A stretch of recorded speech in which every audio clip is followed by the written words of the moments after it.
तो दोस्तों अडानी पोर्ट ने अपने क्वार्टर 4 के रिजल्ट को डिस्क्लोज कर दिया है। आइए देखते हैं इसके डाटा को। आगे बढ़ने से पहले मैं आपको बता दूं, कंपनी ने डाटा यहाँ पर करोड़ में अनाउंस किया है और कंपनी ने यहाँ पर डिविडेंड का भी अनाउंस किया है 7 रुपये प्रति शेयर के हिसाब से। अब बढ़ते हैं आगे और बात कर लेते हैं कंपनी के रेवेन्यू के बारे में। तो कंपनी ने पिछले क्वार्टर में 7,963 करोड़ का रेवेन्यू रिप्रेजेंट किया था ऑपरेशन के थ्रू। और अगर हम पिछले क्वार्टर 4 की बात करें तो उसमें कंपनी ने 6,896 करोड़ का। और जब अब की बात करते हैं तो कंपनी का रेवेन्यू बढ़कर 8,488 करोड़ का हमें देखने को मिला है। अगर हम इसे साल दर साल के तौर पर देखें तो इसमें अच्छी खासी बड़ी तेज़ी देखने को मिली है। और अगर वही क्वार्टर क्वार्टर के बेस पर देखें तो भी इसमें अच्छी खासी तेज़ी देखने को मिली है। यह कह सकते हैं कि कंपनी का रेवेन्यू इस क्वार्टर में अच्छा खासा बढ़ता हुआ नजर आया है। अब बढ़ते हैं आगे और बात कर लेते हैं कंपनी के खर्चे के बारे में। तो कंपनी ने पिछले क्वार्टर में 5,190 करोड़ के खर्चे किए थे। और अगर हम पिछले क्वार्टर 4 की बात करें तो उसमें कंपनी ने 4,450 करोड़ के। और जब आपकी बात करते हैं तो कंपनी के खर्चे 5,382 करोड़ के में देखने को मिले हैं। अगर हम इसे साल दर साल के तौर पर देखें तो इनमें तेज़ी देखने को मिली है।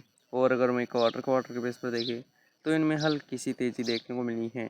और फिर ये कंपनी के कंट्रोल में भी नज़र आ रहे हैं। अब बढ़ते हैं आगे और बात कर लेते हैं कंपनी के प्रॉफिट के बारे में। तो कंपनी ने पिछले क्वार्टर में 2,518 करोड़ का प्रॉफिट किया था। और अगर हम पिछले क्वार्टर 4 की बात करें तो उसमें कंपनी ने 2,014 करोड़ का। और जब आपकी बात करते हैं तो कंपनी का प्रॉफिट बढ़कर 3,023 करोड़ का हमें देखने को मिला है। वैसे अगर हम इसे साल दर साल के तौर पर देखें तो इसमें अच्छी खासी तेज़ी देखने को मिली है। और अगर वही क्वार्टर क्वार्टर के बेस पर देखें तो भी इसमें तेज़ी ही देखने को मिली है। अब बढ़ते हैं आगे और बात कर लेते हैं पहले कंपनी के ईपीएस के बारे में। तो कंपनी का पिछले क्वार्टर में 11.5 रुपये के आसपास का ईपीएस था। और अगर हम पिछले क्वार्टर 4 की बात करें तो उसमें कंपनी का ईपीएस 9.44 रुपये में देखने को मिला था।